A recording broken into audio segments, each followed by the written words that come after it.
Good morning, ladies and gentlemen, and thank you for waiting. At this time, we would like to welcome everyone to Adecoagro's second quarter 2025 results conference call. Today with us we have Mr.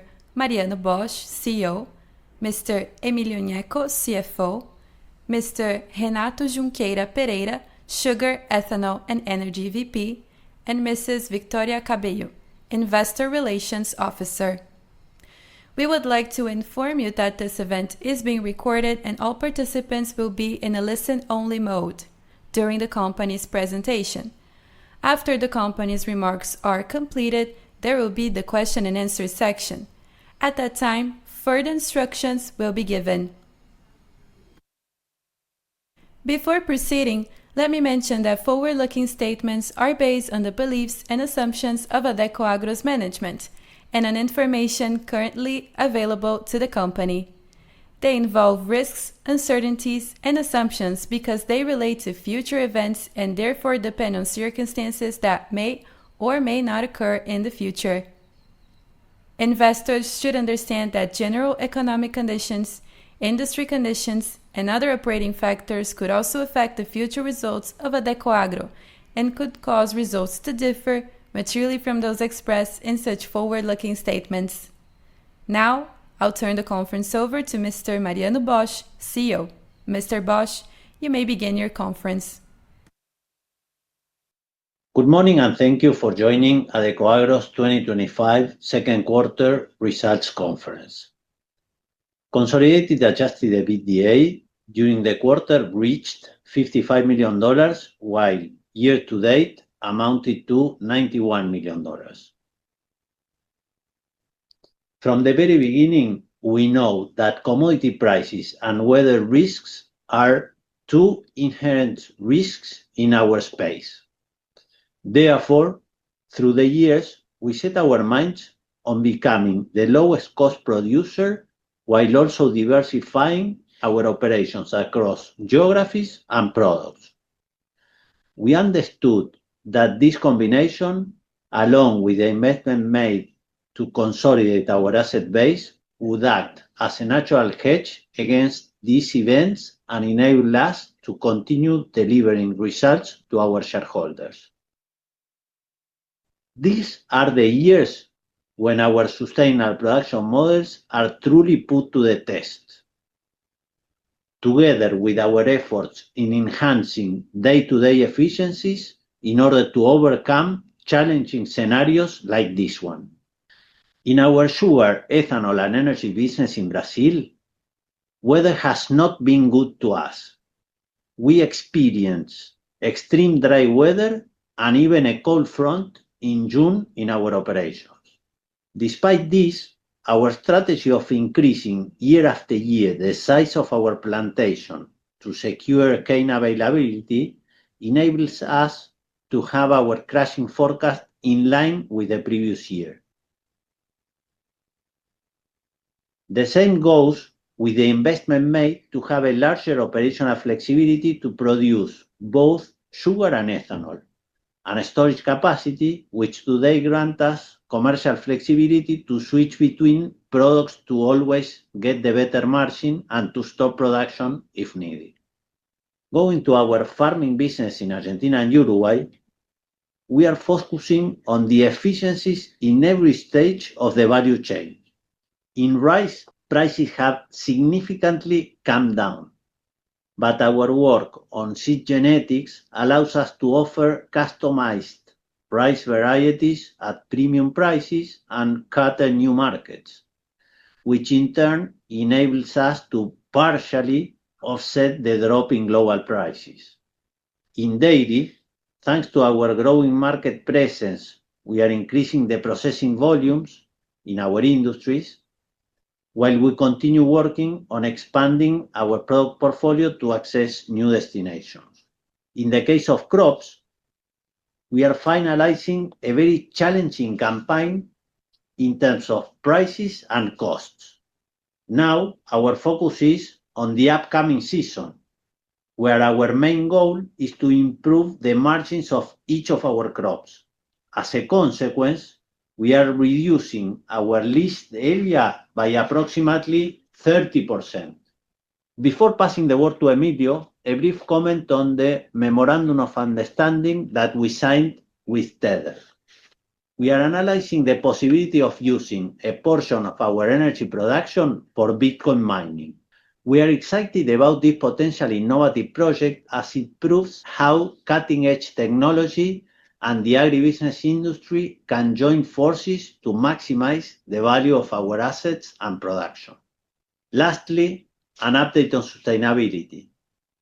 In mid-May, we published our 2024 integrated report in which we explain how, in our sector, sustainability is fully aligned with profitability. I would like to express my gratitude to all the people across Adecoagro. These are the moments where our hard work and commitment ends up making the difference and allows us to be the lowest cost producers at all times. I am convinced that we have the right people and that we are following the right strategy to generate good returns and value for our shareholders. Now, I will let Emilio walk you through the numbers of the quarter. Thank you, Mariano. Good morning, everyone. Please turn to page 4 with a summary of our consolidated financial results. Sales totaled $392 million during the second quarter, while on an accumulated basis, they reached $716 million. Higher volumes sold across all our operations more than offset the lower prices seen for most of our products on a year-to-date basis. Adjusted EBITDA marked a 60% year-over-year decline in both periods, reaching $55 million during the quarter and $91 million year-to-date.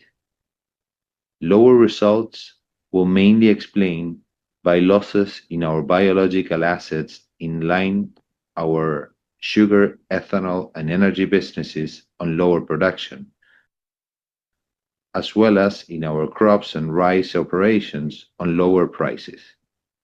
In addition, results were also negatively impacted by higher costs in US dollar terms in our farming division, together with one-off expenses incurred by the company in connection with Tether's tender offer. Now please turn to slide 5. Regarding our production figures, on the bottom right chart, we can see that crushing volume in our sugar, ethanol, and energy business was 20% lower year-over-year due to a combination of less effective milling days during the second quarter and a selective slower milling pace adopted during the first months of the year. On the other hand, total production in our farming business reported a 12% year-over-year increase, explained by higher planted area as well as a record productivity in our rice operations. In the case of crops, harvesting activities are almost complete for the 2024-25 season, and the average yield obtained was below our initial expectations. We will describe this in more detail during the presentation. Let's move to slide 7 with the operational performance of our sugar, ethanol, and energy business. After experiencing below average rainfall during 2024 and early 2025, precipitations received during April aided our sugarcane yields. Nevertheless, the distribution of rains led to a reduction in effective milling days and consequently a decrease in our crushing volumes during the quarter, which totaled 3.4 million tons. Although productivity indicators remain below the prior year due to the lagging effect of the dry weather explained before, this saw a significant improvement versus the first quarter of 2025 as anticipated. On a year-to-date basis, we have already crushed 4.9 million tons of cane, 20% less than the same period of last year. This was due to a selective, slower crushing done in early 2025, focused on cane with limited growth potential, and a rainy second quarter that consequently slowed down our crushing pace. In terms of mix, we continue to maximize sugar production throughout the year, given its attractive premium. Within our ethanol production, we are maximizing the production of hydrous ethanol, given the better margin. Let's please turn to slide 8, where we describe sales conducted throughout the period. Net sales amounted to $183 million during the quarter, while year to date, they reached $302 million. The overall increase in sales was fully explained by our commercial strategy to sell our carryover stock of ethanol from last year, as well as our daily production, to profit from the recovery in prices and clear out our storage capacity. Consequently, we have already sold 320,000 cubic meters of ethanol at an average net selling price close to 2,700 Brazilian real per cubic meter, 18% higher year-over-year. Regarding sugar, the combination of lower prices and the decline in production given the lower crushing were the main drivers towards the decline in sales year to date. Nevertheless, we were able to profit from the sale of bagged VHP during the quarter, which commanded a premium over spot prices. In the case of energy, higher selling prices more than offset the decline in volume exported, driven the lower milling year to date. Regarding carbon credits, we sold over 390,000 ceballos at an average price of $10 per ceballo, reaching $4 million in revenues. Please go to page 9, where we would like to present the financial performance of the sugar, ethanol, and energy business. Adjusted EBITDA amounted to $68 million during the second quarter and $98 million for the first half of the year. Despite presenting higher sales, results were mainly offset by year-over-year losses in the mark-to-market of our biological assets on lower volume of harvested cane, together with a year-over-year losses in the mark-to-market of our commodity hedge position due to less gains presented compared to the same period of last year. Finally, to conclude with the sugar, ethanol, and energy business, please turn to slide 10, where we would like to briefly talk about the current outlook. As explained in prior releases, our sugarcane plantation has gone through different weather events throughout the last year and a half.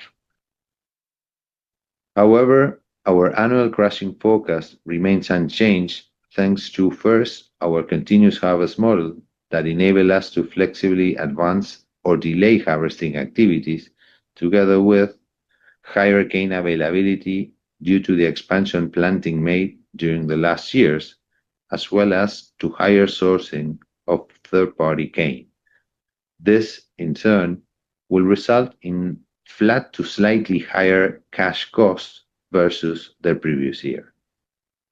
From a commercial point of view, we are constructive on both sugar and ethanol prices for the upcoming months, as we still have the flexibility to switch our maximization strategy to always produce the product that offers the highest marginal contribution.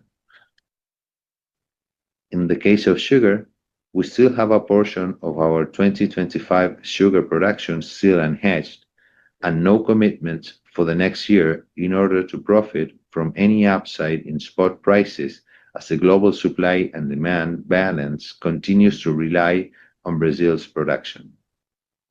In ethanol, inventory levels are considerably below the prior year, and the industry continues to prioritize sugar production due to its premium. On the demand side, parity at the pump continues to favor ethanol consumption, and new demand has emerged with the implementation of the E30 mandate. Therefore, any decline in crushing volume could further pressure this tight scenario. Now, we would like to move on to the farming business. Please go to slide 12. As of the beginning of August, we harvested 97% of the total area and produced over 1.2 million tons of agricultural produce. The remaining hectares are expected to be fully harvested during the rest of this month. Despite the precipitations received from February onwards, some of our crops were impacted by periods of dry weather and high temperatures, excess rainfall, or even below average temperatures. Therefore, average yields for this harvest season ended up below our initial expectations, in line to below historical average. In rice, our work on seed genetics and the implementation of new technologies resulted in an average yield of 8 tons per hectare, a new record for this business. In the case of dairy, we are working on reversing the decline in cow productivity seen year to date. At the industry level, we continue to maximize the production of UHT milk for the domestic market, product that offers the highest marginal contribution while developing our brand portfolio across several markets. To conclude, we began planting activities for our next campaign, starting with wheat and other winter crops. We are foreseeing a reduction in planted area of approximately 20,000 hectares versus the prior campaign due to our decision to reduce our exposure in the northern region of the country, as well as to diminish the amount of lease area to improve crops margins. On the following page 13, we present the financial performance of our farming business. Adjusted EBITDA for the farming business totaled $1 million during the quarter, whereas year-to-date amounted to $18 million.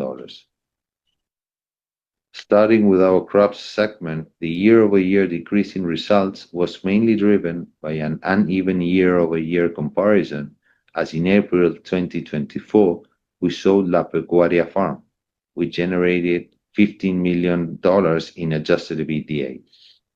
Furthermore, results were also impacted by lower international prices, lower than expected productivity, and higher costs in US dollar terms, which combined continued to pressure margins during the period, mainly for our peanut production.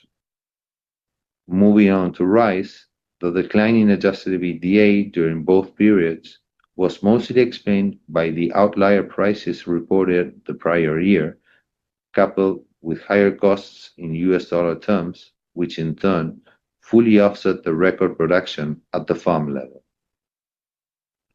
Lastly, adjusted EBITDA generation in our dairy business was impacted by higher costs in US dollar terms, despite the increase in volume sold and our work towards improving the mix of higher value-added products and maximizing the production of fluid milk for the domestic market. Please turn to page 15 for a broader view of our debt position. Net debt amounted to $699 million, 11% higher year-over-year. This was due to higher short-term borrowings raised to finance working capital in our farming business, given the lower results presented at a consolidated level. Consequently, our net leverage ratio stood at 2.3 times, one turn more than the same period of last year. Despite the increase, we continue with our disciplined capital allocation strategy, which also includes investing in growth projects with attractive returns and distributing cash to shareholders while keeping financial flexibility and a strong balance sheet. Subsequent to the end of the quarter, we completed the issuance of $500 million bond with a 7-year tenor and a 7.5% coupon. A portion of its proceeds was used to partially tender our 2027 senior notes, totaling $150 million. This transaction proves our constant work towards anticipating our debt maturities and therefore having most of our debt in the long term. As an example, the average life of our debt which got extended from 2.5 years to 4.5 years. On the following slide, we describe our CapEx program. Expansion CapEx represented $23 million during the quarter and $53 million on an accumulated basis. In Brazil, expansion CapEx was mostly allocated to increasing our sugarcane plantation size and expanding our harvesting equipment with the acquisition of 2 row harvesters and Gruner trucks. In our farming business, our main CapEx program consisted on the development of rice production areas, the expansion of our powerball production capacity at San Salvador rice mill, and some industrial improvements in our Monteros milk processing facility. Let's turn to page 17, where we would like to present our shareholder distribution year to date. As of this date, we have already committed $45 million to shareholder distribution. From this amount, $35 million in dividends were approved. The first installment of $17.5 million was paid in May, representing approximately 17.5 cents per share, while the second installment will be payable during November in an equal cash amount. In addition, we have already repurchased $10 million in shares under our buyback program, representing approximately 1.1% of the company's equity. Thank you very much for your time. We will now open the call to questions. Thank you. The floor is now open for questions. If you have a question, please write it down in the Q&A section or click on Raise Hand for audio questions. Please remember that your company's name should be visible for your question to be taken. We do ask that when you pose your question, that you pick up your headset to provide optimum sound quality. Please hold while we poll for questions.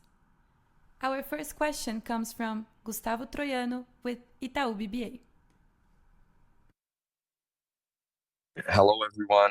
Thanks for taking my question. Actually, I have two points to explore with you guys. Both of them in the sugar and ethanol business. In the earnings report and also earlier in the call, you mentioned that we should expect similar crushing figures year over year for the full year, despite the slower than anticipated start of the season, right? So just wanted to catch up with you guys. What are the main drivers behind this crushing acceleration expected for the second half?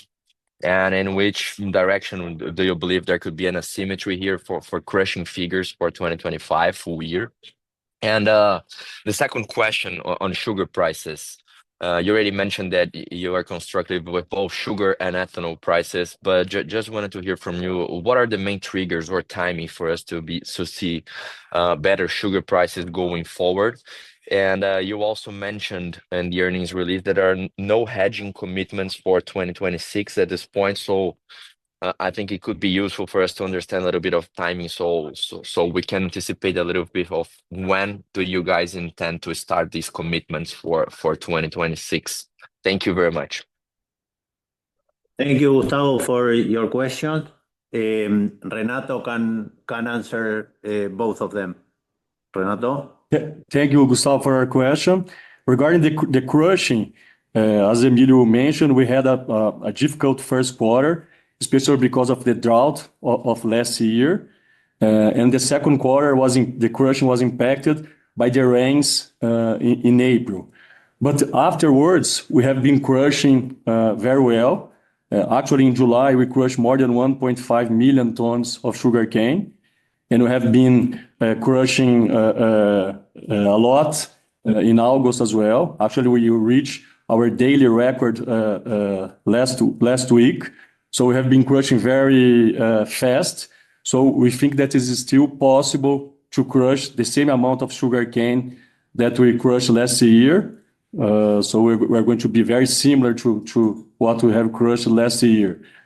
And we think that the yields in the last quarter is going to be much better than the yields that we have been obtaining now and in the third quarter because of the frost that we had. So that's why we are optimistic about reaching the same level of crushing. Regarding the price of sugar and ethanol, we think that we are optimists in both cases, especially in the short term. In the case of ethanol, the demand is still very strong. So hydro's demand is almost 2 billion liters per month. Parity is still favoring ethanol consumption. Parity at the pump is at 66%. We had the E30 addition in August, which represents approximately 700 million liters in additional demand. And we think that the sugarcane, the amount of sugarcane that Brazil will crush this year is going to be lower because we have been seeing lower TRS content and also yields in all the sugarcane areas in Brazil. So the mills in most areas are maximizing sugar, so less ethanol supply. So if you take the level of stocks today is 30% lower than the same period last year. So that's why we think that the price of ethanol is going to increase. We are building inventories to sell our stocks more towards the end of the year. We think that there is a upside between 5 and 10% considering the current price levels. And in the case of sugar, we're also optimistic. We think that the price of sugar is under pressure in the short term because of the fund's high short position and because of the Brazilian higher sugar mix. But as I mentioned, the TRS and the yields are lower than expected. Actually, the TRS per hectare is 15% lower than the same period of last year. So we think that the amount of sugar that Brazil is going to produce is lower than initially expected. And the world is still very dependent on the Brazilian sugar. So we think that the price is going to react, and we are going to see more opportunities to hedge our remaining part of the sugar of this year and also the sugar for next year. And I think it's very important to mention that since the beginning of July, we are maximizing ethanol in Mato Grosso do Sul. If you consider the tax system in Mato Grosso do Sul and the appreciation of the Brazilian real, the parity in Mato Grosso do Sul, the hydrous ethanol parity in Mato Grosso do Sul is close to 18.5 cents per pound. So that's why we're maximizing ethanol. So that's why we are positive in both products. That's super clear. Thank you very much.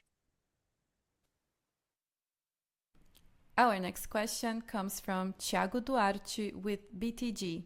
You can open your microphone. Hey, hello guys. Good morning, everybody. Thanks for taking the question. Yeah, I have a question on sugar and ethanol, and then a follow-up on Renato's comments just now, right? The question is about the quality of the cane. Renato just mentioned a few points about TRS per ton being lowered across the center-south of Brazil, and trying to sort of add up to your guidance of keeping the cane crushing volumes flat this year relative to last year. So if I understand correctly, the reason why you believe you're going to be able to crush as much as you did last year is because your harvest area is still significantly lower year over year, and then you expect to catch up. But obviously, this is being compensated by the fact that yields are lower as well, right? So just to understand, just to sort of clarify, if that's the reasoning, so you expect a higher area and lower yields for the full year of 2025 relative to 2024, and perhaps this explains why you're expecting unitary costs to be flat or up this year relative to last year. So that would be the first question. And the follow-up is regarding the figure Renato just mentioned. So you said that because of the tax incentives and the freight costs and everything, your ethanol equivalent sugar equivalent price in Mato Grosso do Sul is over 18 cents a pound, right? So my question to you on that is, how do you think that applies to not only other mills in Mato Grosso do Sul, but also other mills located outside of São Paulo? So think of Minas Gerais or Goiás or even state of Mato Grosso, which I believe face similar sugar and ethanol price equivalent trade-off as you guys. So my question is actually whether you think other mills will not be maximizing the sugar in the second half of 2025 relative to ethanol because of the sugar price right now. Thank you. Hi, Thiago. Thank you for your questions. Regarding the first question, we think that the yield is going to be very similar to the yield that we had last year. So the area is going to be a bit higher because we're going to acquire a bit less third-party sugarcane, but the yield is going to be, I would say, flat year over year. We think that the TRS content is going to be slightly lower than last year, especially because of the frost and the sugarcane that we have been crushing in July and August. Because when we have a frost, we are obligated to harvest the sugarcane before the ideal period. So that's the reason why TRS content should be is lower. Regarding the second part of our question, we think that the mills that are in the same situation that we are, that they have the same ICMS system and the same distance to the port, should do the same strategy that we are doing. I don't know precisely how much it represents, but I think it's rational to do what we are doing now. That is maximizing ethanol over sugar.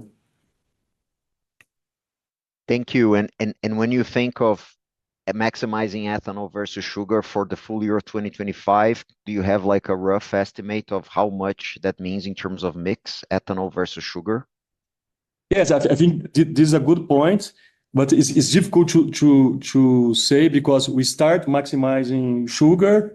In Minas Gerais, in our mill in Minas Gerais, we are still maximizing sugar.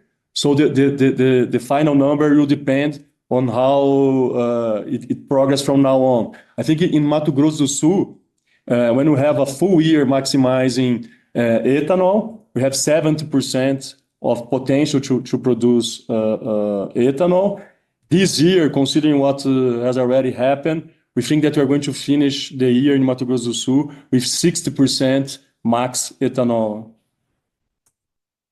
Very clear. Thank you, Renato.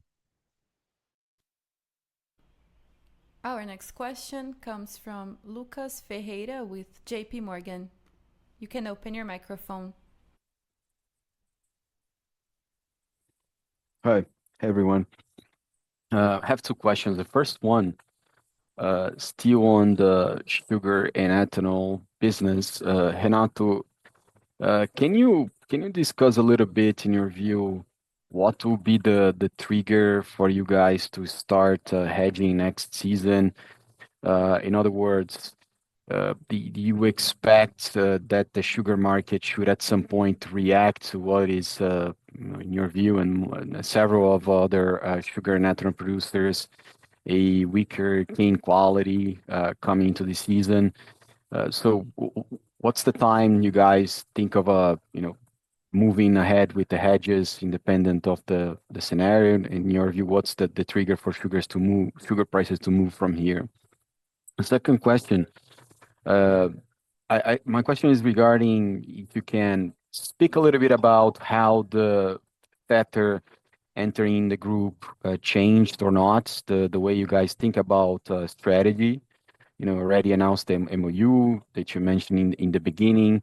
So how to think about the way you guys think about growth strategy from now, and you analyze projects, the scope of investments, or how Tetra is helping and reshaping or not the way you guys think about growth.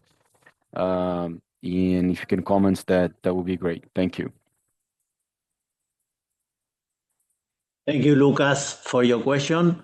Renato will answer the sugar and ethanol, and then I will take the third question. Renato? Hi, Lucas.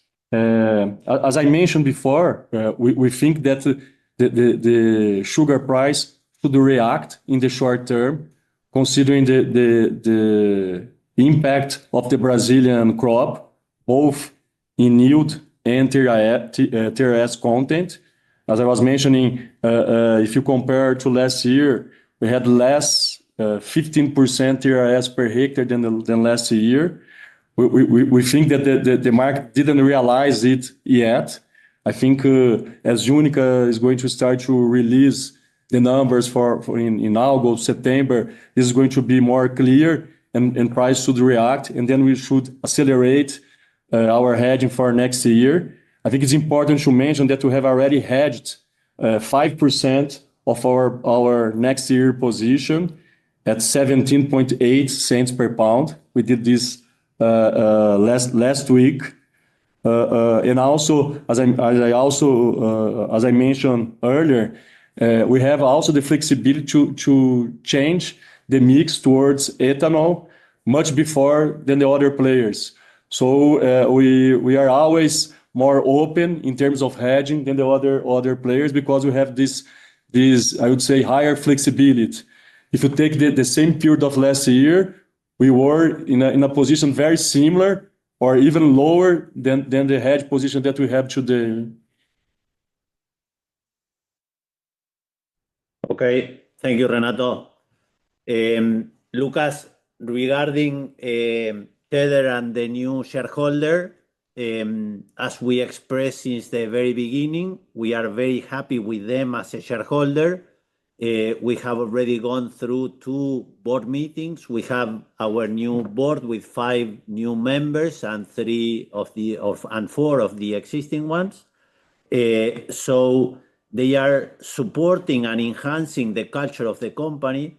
This culture of being very disciplined on our capital allocation. So all the projects we are looking for this organic growth, what Emilio just expressed on which are the projects, we are following each one of them and what are the returns and the level of returns and what are the synergies that we are getting within each one of them.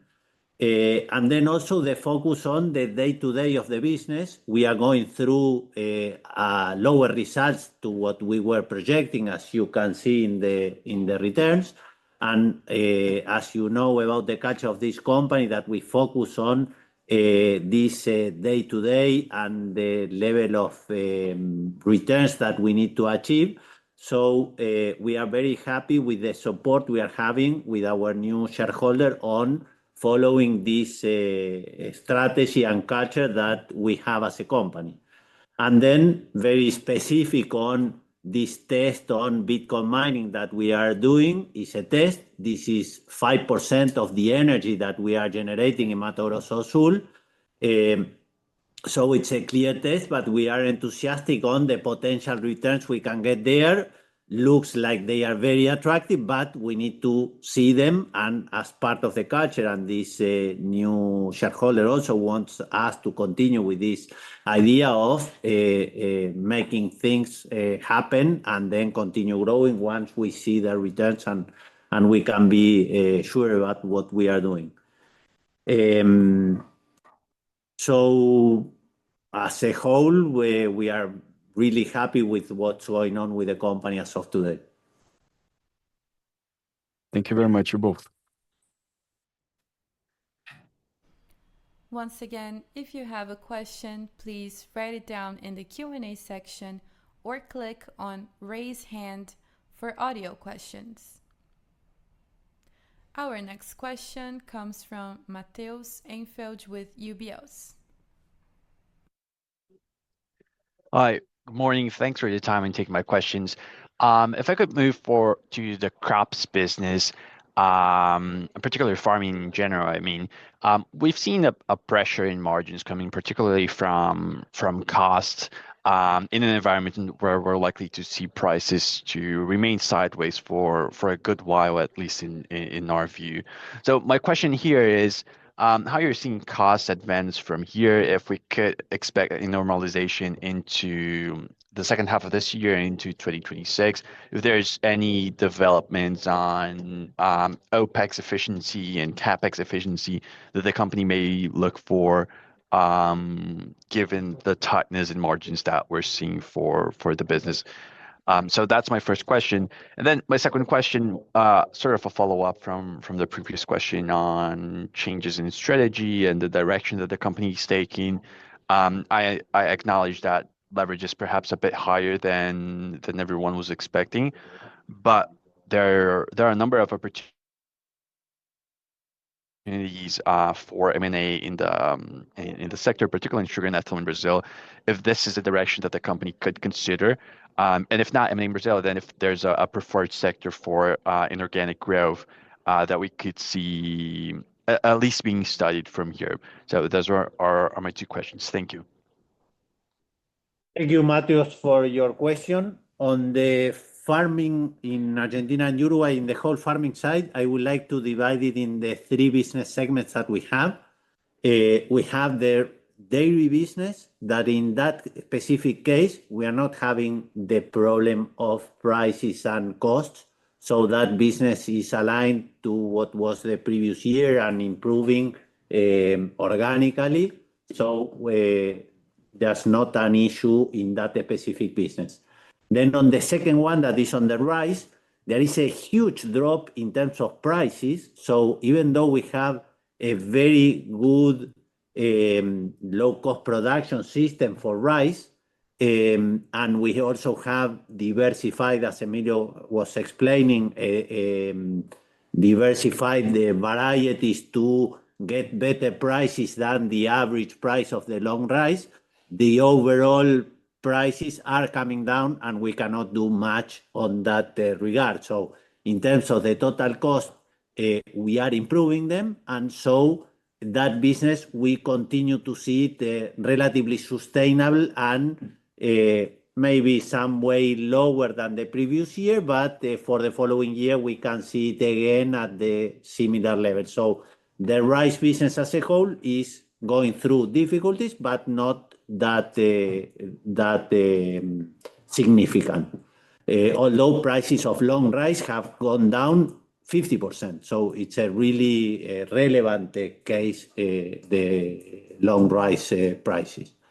And then finally, the crop segment, that is the one that is going really through difficulties, in this case is soybean, corn, wheat, and peanuts. The more relevant one is peanut. Peanut is the one that is affecting us more and is probably the more relevant of the four crops. So that drop in prices of 40% in peanuts is the one that is really affecting the margins that we are getting. So these four crops goes all in a specific rotation and is what we call the segment crops. In that segment crops, the year that we are showing the numbers is the campaign that is finishing. And now we are starting to plan the new campaign. For the new campaign, we started renegotiating leases of the land 5 months ago. So those leases, we are taking them down. So we need to adjust costs, and we are working on reducing the total cost, where leases is one of the key elements of reduction of cost.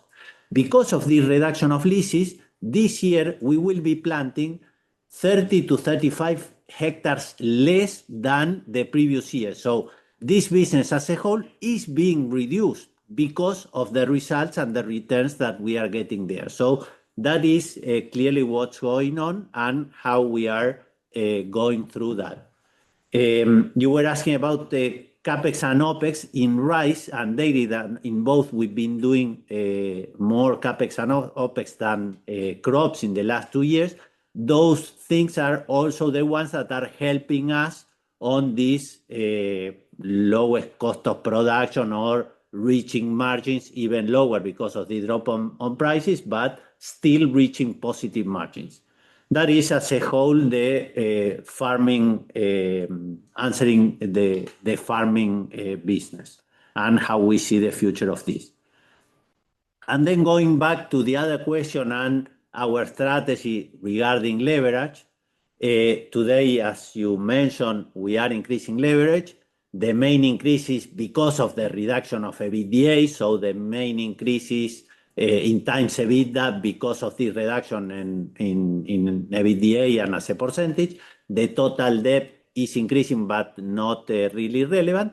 And we expect to end the year at around this 2 times EBITDA. That is where we feel comfortable. Above 2 times EBITDA, we've always said that we have this internal policy that we don't like to be above that level. Even having said this, and regarding your question about potentially doing something around the sugar and ethanol business, because there are so many things for sale in the space because of these more difficult results, we are always looking at them. We are growing on our organic basis, but we are also looking at potential inorganic growth. In order to get some of this inorganic growth, the returns have to be even higher than the returns that we can see in our organic growth. So are we analyzing? Yes. Are we going to close something? We have no idea. The returns have to be very clear and attractive in order to move forward there and be above the 3 times EBITDA, because we always want to above the 2 times EBITDA, because we always want to go below that level. So that is a quick answer to your question on this regard. Thank you. That was super clear. Thank you. Once again, if you have a question, please write it down in the Q&A section or click on Raise Hand for audio questions. Our next question comes from Isabella Simonato with Bank of America. You can open your microphone. Hi, good morning, everyone. Thank you for the call. 2 questions. First of all, can you give a little bit more details about the partnership, right, to mine Bitcoin and use the energy, right, in the operation? So any disclosure on the terms, the length of the contract, and how should essentially work? I think it's helpful to understand. And second, more on the shareholder structure, right, and ultimately the impact that we're seeing on the stock liquidity recently. How is the company seeing that, and especially Tether, right, regarding the liquidity of the shares? If there's anything in mind to eventually change that somehow. Thank you. Thank you, Isabella, for your question. In terms of the liquidity of the shares, you can see that the liquidity is being pretty reasonable, and according to our history of last 11 years being a public company, we are above the average trading volume that we've been having during the whole history of the company. So we are not seeing any issue as of today regarding this. And then regarding the details of the partnership for Bitcoin mining, this is a test. This is 5% of the energy that we are producing, and so we want to make it happen. We don't have clarity yet on how to make it happen and how this agreement will exactly be, but we see this as a potential interest in ending up selling our energy at a very attractive price. So as of our own calculations, as of today, it's like, I don't want to mention it, but it's like selling at above $80 per megawatt hour. And so that is what makes us think about this as something potentially very attractive. But we want to make it happen in order to see if this $80 or $100 or $120 that we are targeting today as a potential sale are possible or not. So that will depend on a lot of things that have to happen, and we need to understand all those conversions and see them happening. So that's a quick answer to this thing that we are enthusiastic on happening. Okay, thank you very much. Thank you. This concludes the question and answer section. At this time, I would like to turn the floor back to Mr. Bosch for any closing remarks. Thank you all for joining the call, and hope to see you in our next meetings. Thank you. This concludes today's presentation. You may now disconnect at this time and have a nice day.